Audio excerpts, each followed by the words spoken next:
You are listening to a Sustainable World Radio podcast. Sustainable World Radio brings you in-depth interviews, news, and commentary about exciting, creative, and innovative ways of living. Produced in Santa Barbara, California, Sustainable World focuses on positive solutions to environmental challenges, solutions that adhere to the permaculture ethics, earth care, people care, fair share. Are you interested in learning more about permaculture projects around the globe, how to plant a food forest, restorative design, or ethnobotany?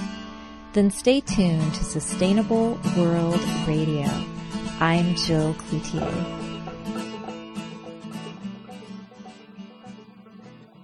My guest today is Rachel Kaplan, author of the book Urban Homesteading, Heirloom Skills for Sustainable Living. Rachel is a somatic psychotherapist, activist, artist, and permaculture designer.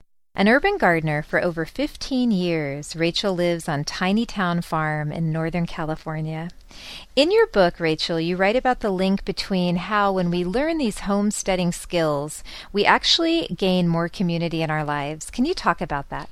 Yeah, definitely. There's really a stream in the American zeitgeist that has to do with independence and doing things yourself and self-sufficiency. And it was definitely a theme of the first homesteading movement when people came across the plains and claimed land and really did do everything themselves, just everything. But at this point in culture, we don't have those kind of frontiers to dominate anymore. We have the little pieces of land that we're living on, or our little tiny lots in the cities, or maybe no land at all. And so this idea of self-sufficiency, I think, is kind of part of this myth of independence that America has been based on. And really what we need to relearn is this quality of interdependence, our interdependence with one another, with the land that supports us, with the creatures that we live around. And so it's really a shift in how we think about our lives in relationship to other beings and the elements around us. And my experience is, as I've gotten more involved in these skills, I've met more and more people who are interested in this. I've created networks of exchange in my neighborhood. Like if I have extra honey from the bees, we can trade it with our neighbor for extra tomatoes. Or if I have too many plant starts, I can trade with people. So it has created this more reciprocal relationships, which, again, I think are a little bit outside of the ethos of our culture. We're really taught to sort of do it ourselves, and So it's interesting because there is a do-it-yourself ethic in the homesteading way. Like we want to learn how to do some things ourselves that we've kind of given away to corporate culture, but ultimately we're doing it ourselves with one another. It also seemed like the book was about not only rekindling or revitalizing the relationship between people, but also our relationship with the urban landscape. For sure, and just our relationship to place. I know for myself, like I live in a place that I've lived in for the last 7 years, and before that I lived somewhere else for 4 years, and before that I lived somewhere else for 20 years, and before that I came from the whole other side of the country. So I have lived in many places, but as you know, where do I belong is a really different question, and I think there's a lot of wandering. We all do a lot of wandering. We move from place to place, and this sense of belonging to a place comes about by taking care of the place where you live, and I think is part of how we heal our relationship to the world. And I think partly when we don't feel like we belong somewhere, it's easier for us to participate in the destruction of the world because we're really not connected to it. But when you start actually tending to a little piece of soil or to a tree or to your watershed, you start to love it and care about it, and it matters to you in a different way, and that recreates our relationship to the places where we live. And Rachel, you're an artist, an activist, a psychotherapist. I know you're a mom, and I was just curious how your work as a psychotherapist has helped you in this larger work of helping to repair the urban earth or environment. Thank you for asking that question because I see the work of earth repair and the work of personal inner repair as being pretty much the same job, only with different tools. And so I think that in my work with people, my individual therapy work, a lot I help people deal with the impacts of traumas and upsets that have kind of shaped their systems and have gotten them kind of stuck in certain ways of relating or understanding how the world's going to respond to them. And sometimes those patterns they're old. They're not responsive to the moment. And so we want to get back to this sense of resilience and our ability to bounce back and respond to what's actually happening to us in the moment rather than acting from old patterns of hurt. And when we work with the earth, we're also responding to the traumas and the injuries that are done to the earth. We're trying to repair the soil or repair our relationship to a place or repair our relationship to our food sources. There's so many different levels at which we can work the repair. But again, what we're hooking into is this quality of resilience and our ability to learn from nature's intelligence, just like in the therapy work we're learning from our body's intelligence and of our minds that we're sometimes in our day-to-day we can't access. So to me it seems like it's the same work of trying to heal what's been ruptured and bring our native intelligence back to it. And I could see how it would be healing for both. And being in the earth is like one of the best ways to heal. That's one of the ways I've helped myself in terms of, like, I have a lot of anxiety about what's happening with the culture and with the world. I look out and I think, oh boy, this looks kind of intense, and lots of different aspects of our culture appear to be in decline. And one of the ways that I've helped manage some of my own anxiety and fear is by engaging with this life-giving process of growing food and saving water and learning about how worms regenerate the soil or what a chicken can do in your backyard or teaching my daughter about how to take care of animals. Like, all these things seem very life-giving. And when you connect with what's life-giving, it's a lot easier to not focus on what seems to be broken. In your book, Urban Homesteading, it seems like your motive for suggesting that people gain these skills, homesteading skills, it's not really a fear-based survivalist motive. And you're not saying, hole up in your house with all of your canned goods and your rifle. No, sure not. Can you talk a bit about that? Sure. Yeah, I think it's important that we connect with the part of this lifestyle that brings us pleasure and joy and excitement and feeds our appetite for being part of the solution or for eating really good food or for taking care of the bees, whatever it is. Like, people have different hooks into living this way that I think stimulate their creativity and their excitement and their joy. And there is a lot of fear in the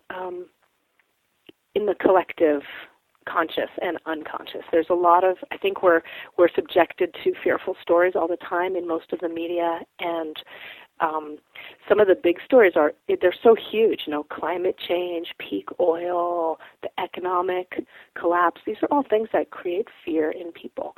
And when we act from that place, we contract and we come up with solutions that, generally speaking, take care of ourselves or maybe our immediate family. And so don't deal with the problems of inequity and the reality that we're all in this together. And sustainability is not something that one family can have if everyone around them is living in an unsustainable way. It's a systemic shift that we need to make. So I think when we come from a place of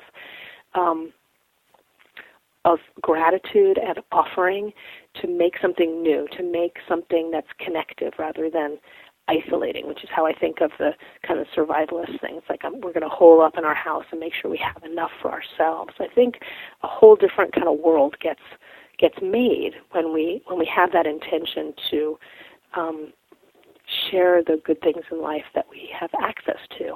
And what I've found from living this way is that it's really there's lots of skill in growing food, but it's not that hard in some ways either. And there's skill in learning many of the different aspects of homesteading that we talk about in the book, but none of them are rocket science. I'm not a chemist or a biologist or a farmer by trade or a builder. I don't have any of those. I'm not a contractor. You know what I mean? But I can certainly build a chicken coop, take care of chickens, grow a lot of food, deal with the greywater system. These things you can learn these things, and there's something about gaining these skills that help us get more in contact with things that are essential for our lives, like food and water and energy and education and medicine, all these things that we actually can have some more input into than we usually think we can, really creates a feeling of, for me, has created a feeling of, what's the right word? There's certainly pleasure and abundance and sufficiency. And I don't mean it in the way of like self-sufficient, I'm doing it all for myself and by myself, but that like enoughness, I have enough, I have what I need to live well. And I think that when people go out in the world with that feeling, we just do better with each other, We're not spreading fear and hate, we're spreading love and possibility. And I think it's also like a trick in the mind. Like there are lots of ways we can get hopeless about the time that we're in. There's some overwhelming problems that are all connected and that they're challenging, and it's not going to be that easy to shift our culture towards genuine sustainability, towards something that's life-giving. But there's something that happens when you take steps towards doing that and say, I'm gonna try to live in the world I want to see, as opposed to the destruction of what we're living in. That just feels better. And it definitely has a better outcome. I think it's really easy to feel bad when you look at the destruction that we're doing, that we as a species are causing on the planet. But I think if we can flip that around or flip it over and imagine what we could do as a positive force for good. I mean, there's enough of us on the planet right now.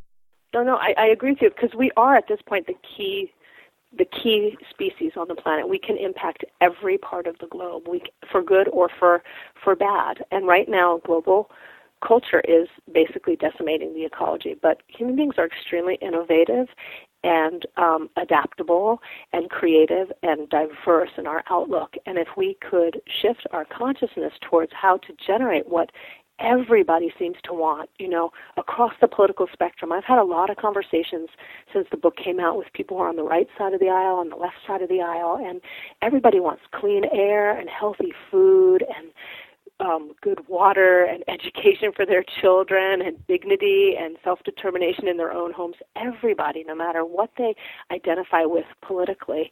And if we could shift our consciousness and our behaviors would follow, we could repair the world. So that's my hope, at least. I have to believe, and it does seem to me that there is a huge shift happening in the culture. That sustainability and green and localism, all these words are very mainstreamed at this point, and people are talking about them in lots of different ways and trying to understand them and trying to understand what it means to live that way at a level that's just, a magnitude above what it was 5 years ago or 10 years ago. So it does really seem like it's, maybe in the nick of time we're gonna pull this one out.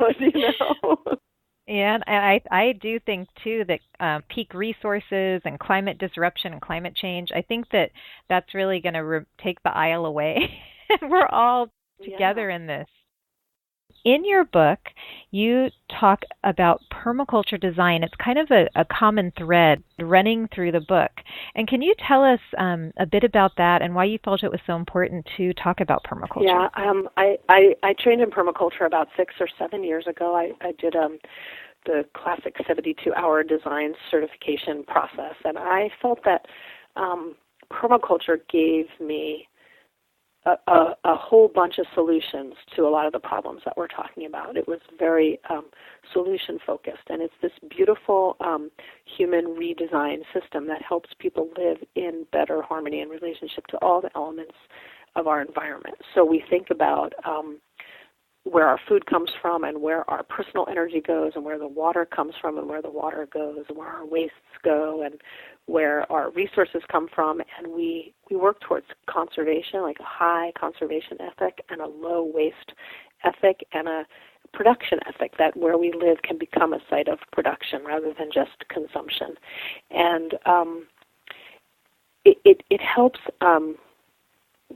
people relate more to their place, as we were talking about before, and really start taking care of all the resources around them and get more kin to just the systems of nature, the seasons, the cycles of the moon, the winds, what it's like in the spring, what it's like in the winter. And I feel that it offers like pragmatic, hands-on tools and skills that help this consciousness shift that we're talking about how to live more connected to the world.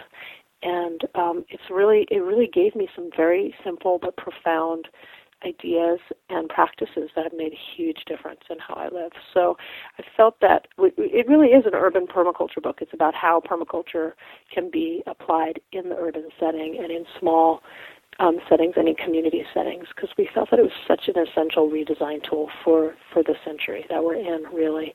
And so that's why we chose it. We felt that the other urban homesteading books that we had read that predated ours mentioned permaculture but didn't give it the same kind of privilege that we did. And we really wanted to put it forth, also because it's based in some ethics and principles that we really think are important in terms of taking care of the earth, taking care of people, and redistributing the resources. Those are the ethics of permaculture. We felt that was really important. As important as, like, how do you grow broccoli and carrots, which is important, but it doesn't have the same sort of ethical, moral foundation as permaculture does.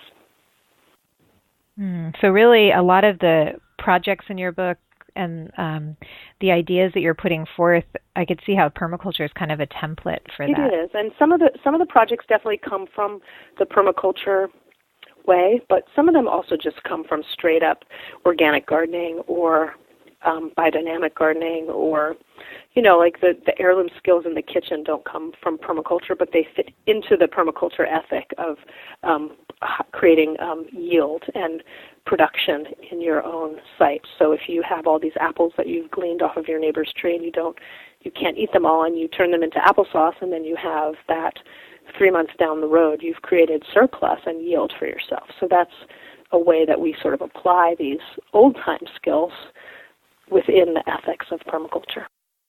So, Rachel, when you spoke in Santa Barbara, you talked a bit about being a renter and how you're still planting trees and putting in a garden, and it really reminded me of so many people I know, including me.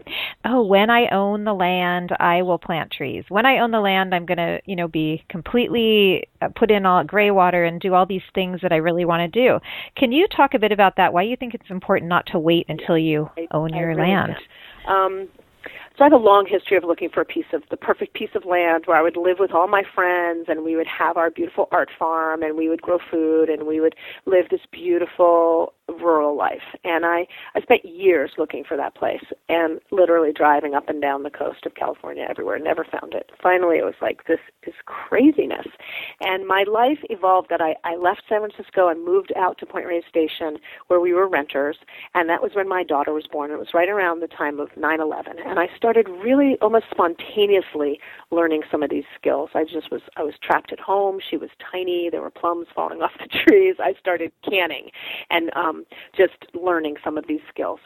And as we always had our eye out for a place to buy, but have never bought anything. And then when we moved to the house we moved to, we had to move suddenly, and we got pushed out of one house and pushed into this one, and we all were like, we're not moving again anytime soon, and we're tired of waiting.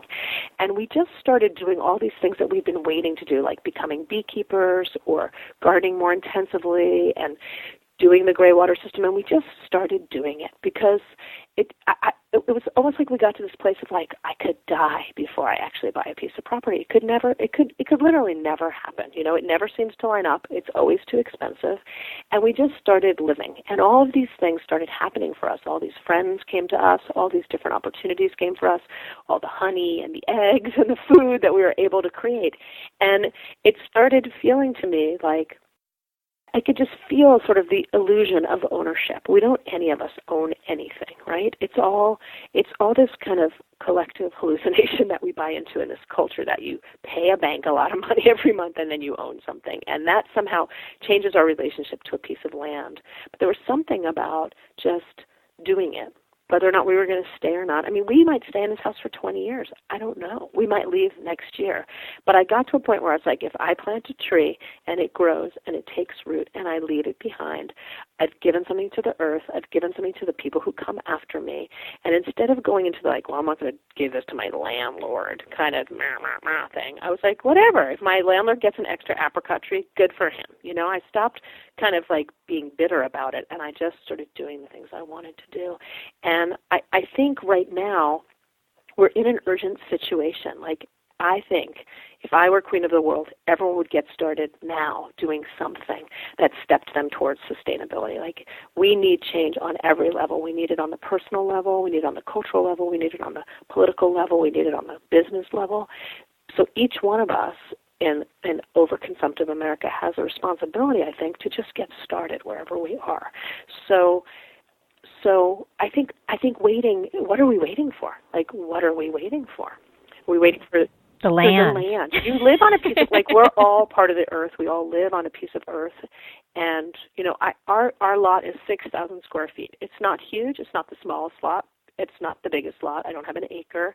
If I lived in an apartment where I only had a deck, I would certainly make a very different kind of set of choices, right? Like, I wouldn't have the same amount of space to do the kind of romping and playing that I get to do now. But I think that if we can get more connected to whatever piece of land we do live on, and, you know, of course there's going to be limits to how much people spend different amounts of money on a property that they own and that they don't own. You know, that's just the reality. But I think that a lot, and one of the things we've really stressed in the book was that a lot of these projects that we talk about are pretty affordable and pretty transportable.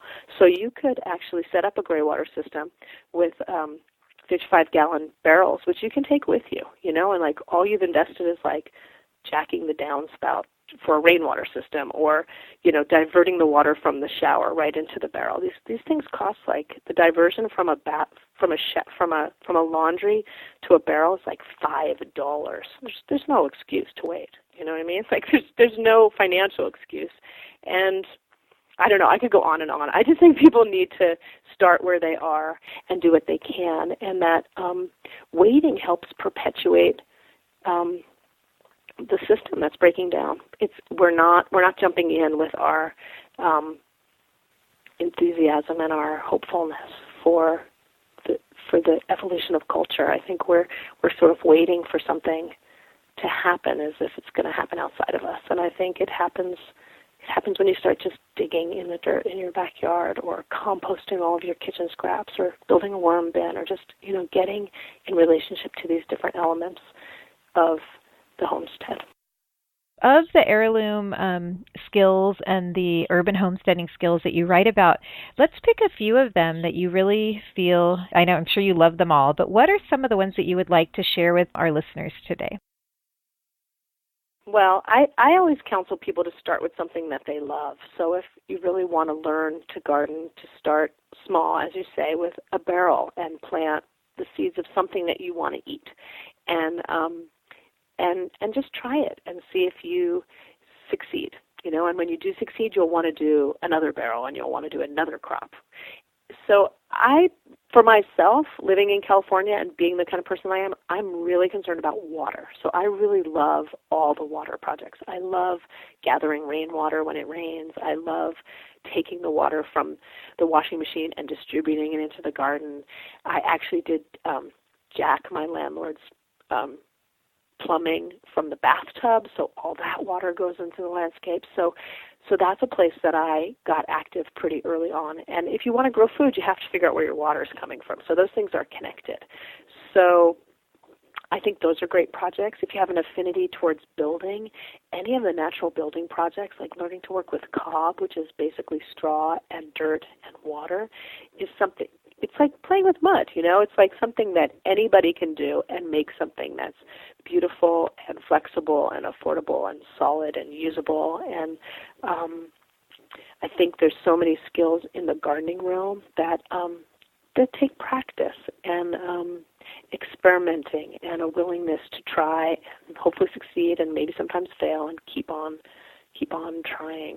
And I think there's also, I just love them all. You could also get really involved in zero waste practices. Like I've been thinking about this for people who maybe live in an apartment, or I've been talking to a lot of students at universities. It's like, how do young people hook into this? They don't own anything, clearly. They move semester by semester. They're totally trying to figure out how to live away from their families and take care of all their responsibilities. It's like they can really learn how to create as little waste as possible until those practices become second nature to them, and then by the time they settle down a little bit more and live somewhere more, that's just how they live. So I think that piece of like learning how to buy less stuff, conserve more resources, and create no waste, those are practices anybody of any age can do anywhere, no matter if they own something or don't own it. And these have impact, like when people really stop buying into the consumer culture and using so much stuff, it slows things down. It just really does. So worm bins are great, and learning to can is great, and drying, I love to glean food from people's trees. There's like all these trees in our neighborhood where the food just drops on the ground. People let it rot. So I've made lots of relationships in my neighborhood where I just knock on the door and I say, I see you have an amazing apple tree that's just dropping food. Could I harvest it and leave a basket on your front porch and use the rest of it? And people love that. Yeah, I loved in the book how you talked about creative land use, and you can share crop on your neighbor's yard, share land, guerrilla gardening. You talk about urban dirt or soil farmers and give directions on how to grow mushrooms, save seeds. And I love building the cold frames and the mini hoop houses.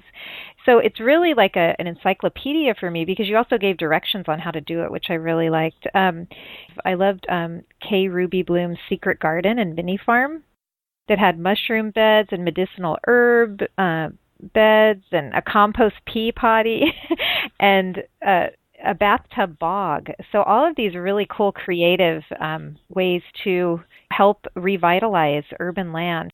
Oh, I'd love to say something about Ruby, since her name just came up, because Ruby is this incredible homesteader and artist. She's somebody I've known for about 25 years, and we decided to do this project together. And she runs this beautiful institute called the Institute for Urban Homesteading, where she either teaches or supports the teaching of about 60 classes a year in these different homesteading skills. And so she's really created this beautiful site where you can see how to grow food and manage water and manage waste and raise animals. And she's been a beekeeper for a really long time, so she has a lot of plants for bees and bees themselves, and just a super inspiring person. So if people are in the Bay Area and are interested in learning a lot of these skills, Ruby's Institute for Urban Homesteading is just a great resource, really great resource. Do you have the website for that? It's iuhoakland.com. For those listeners who would like to purchase your book and find more information online about you and the book, where can they go? The book is at www.urban-homesteading.org. The hyphen's really important between the urban and the homesteading, and that's where you can order the book. You can see what's in different chapters. You can read different testimonials. You can read some bits of different chapters and really get a sense of what we're talking about. One aspect of the book that I thought was interesting was the personal sustainability plan. Do you want to say anything about that? Yeah, one of the things that I learned as I was researching the book was that kind of the standard in generating sustainable systems is to really understand where you are now and set goals for where you want to go. So that it's not sort of a random process, but it's actually an intentional process where you know how much energy you're using, or you know how much fossil fuel you're using for transportation or for commuting, or you understand where your food is coming from, and you start really mapping out how you might want to either increase production or reduce consumption so that you get to a place where you feel like your input and your output are balanced, and you're living in a more sustainable way. So the personal sustainability plan chapter is really about starting to look at those things, like, very concrete things. How much energy do we use in our home a month? And where are the inefficiencies of use, and where can we cut them out? And how much waste do we produce, say, in a month? Like, how many bottles of beer am I recycling? every month? And can I learn to brew beer so I'm reusing, or can I cut that habit out? Or you start really looking at the places where you have the biggest impact or the biggest carbon footprint, to use that language, or the biggest water footprint, and starting to see where you can cut back. Because one of the main things in the sustainability conversation is how can we live well using less resources. So that's really that chapter really outlines the different aspects of our lives that we can look at and tend to, and see where we might be able to source other goods, services, resources. And then the other part of the personal sustainability piece is what we call in permaculture the invisible structures. Like the things I was just talking about are visible, like how much energy we use, how much food we need or can produce, how much waste we produce. These are all tangible things we can touch and understand. But then there's invisible structures of our lives that are also super important and are different for everybody and change for everybody over time. So things like more intangible things like our spiritual lives, our community lives, our family lives, how we generate our own personal economy, where's our money come from, how much money do we actually think we need, things like that. You know, what kind of culture we live in the region that we live in, what kind of educational opportunities do we want or can we provide or can we access. So things like that, what we think of as health. You know, everybody has a different idea of like what it means to be healthy. And everybody has a different idea of what it means to live an abundant life. And so these are things that are personal and that they need looking at as we sort of redesign and retune our lives towards more generative or sustainable living. So I kind of broke it down into those visible structures and invisible structures, all of which need a little attention and awareness as we're playing. Tending to those invisible structures. And in the book you were saying how dealing with food is easy and dealing with people is not so easy. Well, and I think that that's one of the most important things, if I can say, is that I don't think we suffer from a lack of technology in terms of how to actually get from where we are to where we might want to be going in terms of sustainability. But what we do seem to suffer from as a species is an inability to work effectively together. And you can see it really so clearly in our psychotic government, where people who basically want similar things are so polarized from one another and so unwilling to make compromises or to communicate that the system has basically broken down. And people all over the place get into lots of struggles with each other over their different values and their different needs, even though as human creatures we all basically need and want the same things. So I think we have a lot of work to do as a species in learning to communicate and learning to communicate effectively with one another so that we can get to the life-sustaining culture that I think really pretty much everybody wants. One part of your book, it was toward the end, you spoke about the importance of self-care, and self-care leads to city care and personal ecology. And one of the exercises that you mentioned was called Let the World Sink into Your Body. And if you could just share that with our listeners, I thought that was really interesting process. Well, I really appreciate that question because that particular exercise comes from my life as a performing artist, which was really my work before I became a therapist and a permaculturist. It struck me as I was a dancer that the body, the personal body, and the social body and the earth body were really just aspects of one another. But we walk around all the time feeling separate from the world instead of an aspect of the world. So the exercise is to really, when you're in a place that you feel safe, I wouldn't recommend doing this exercise on the streets of New York City or somewhere where there's a lot of potential impact that you can't control, but in a fairly safe place, to really imagine your body opening up to all the cells in your body opening up to let the world contact you so that you feel the air on your skin and you feel the sun and you feel the birds or the trees or the shape of the land that you're on as really part of yourself. It's again a perceptual game, like where I am a person practicing letting the world sink into my body so that I can feel that I'm part of the world instead of separate from it.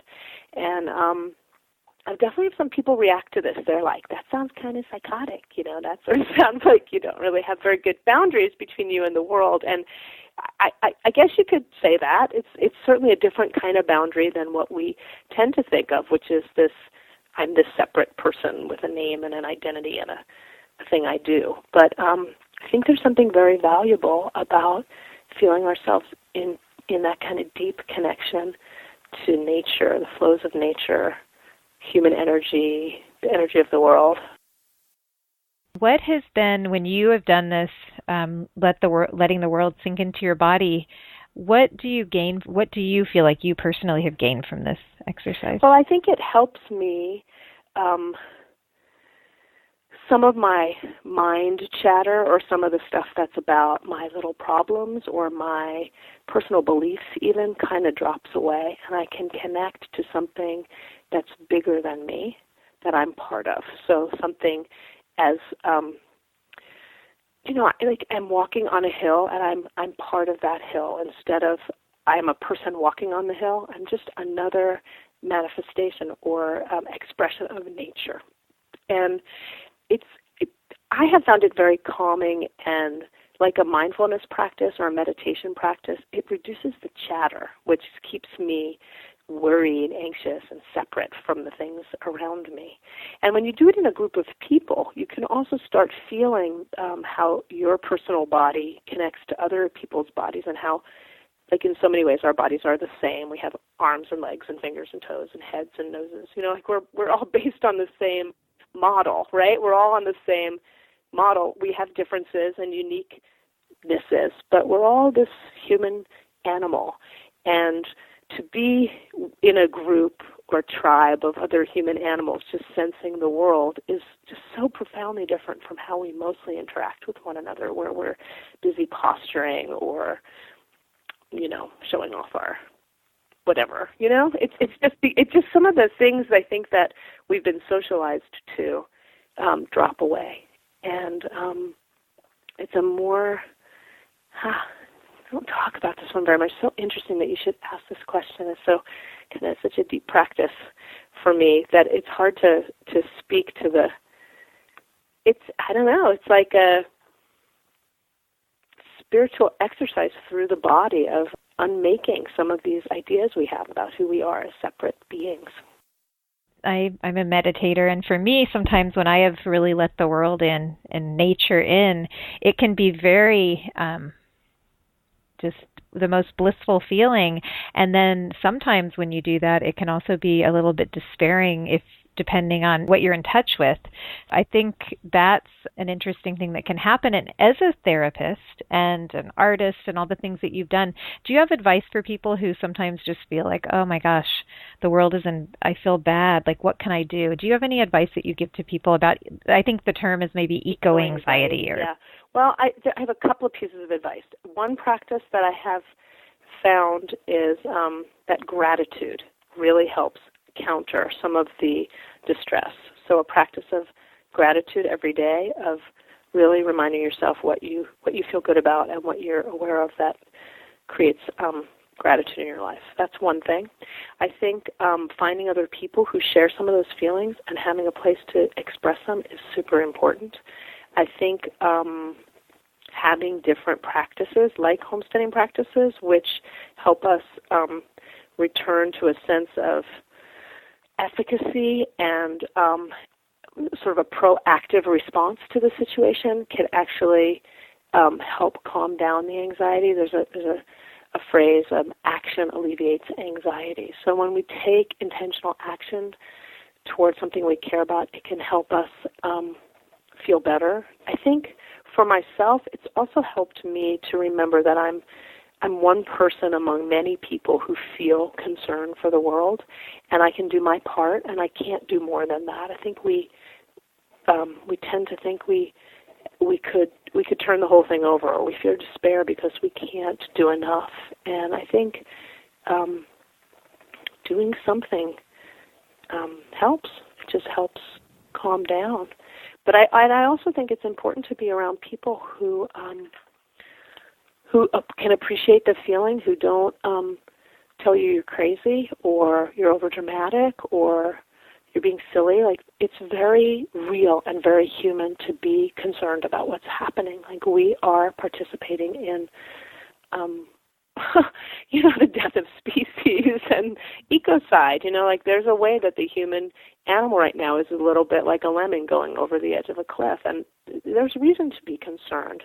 And I don't know that it's, some people think it's too late, it's done, or we can't save it, and some people don't, and the truth is we don't know what's going to happen. We really don't know what's going to happen. But I think it's important when you get concerned to have people around you who can affirm that and honor your feelings, that they express your love of the world and your interconnectedness with life. And when you connect to that and have that honored, sometimes that really helps you go forth into the world in a proactive kind of way. When you're talking, I really feel like more and more people are waking up to wanting to do something to help nature. And it's almost like the Earth's immune system is being activated. We're all getting in that defensive mode, and in a good way, defending the Earth. It does seem to me that any of us change until we really, really have to. And it seems like push is coming to shove, that it really is things are urgent and dire at this point. And there is a bigger collective awareness, and there is a mainstreaming of a lot of these ideas of sustainability and localism. All this stuff is just much more in the common dialogue. And it may be that we are tuning in, as we need to really make a shift. And that's certainly why we wrote the book, and that's certainly our hope, is that, the book can help activate people towards just taking small steps, which lead to other steps and inspire other people, and on and on and on. That's wonderful. And Rachel, is there anything I missed that you want to share with our listeners before we close today? I guess I would just say to people, I would just really encourage people to start with something they love and to start small and to not worry about how much they can do or if it's enough, but just to get to it. Find something they want to start with and just try. Thank you so much, Rachel, for your time today. Thank you so much. You've been listening to a Sustainable World Radio podcast. For more information or to hear our other podcasts or interviews, visit www.sustainableworldradio.com. Sustainable World Radio is produced by Jill Cloutier. Music by Dana Lyons. Thanks for listening.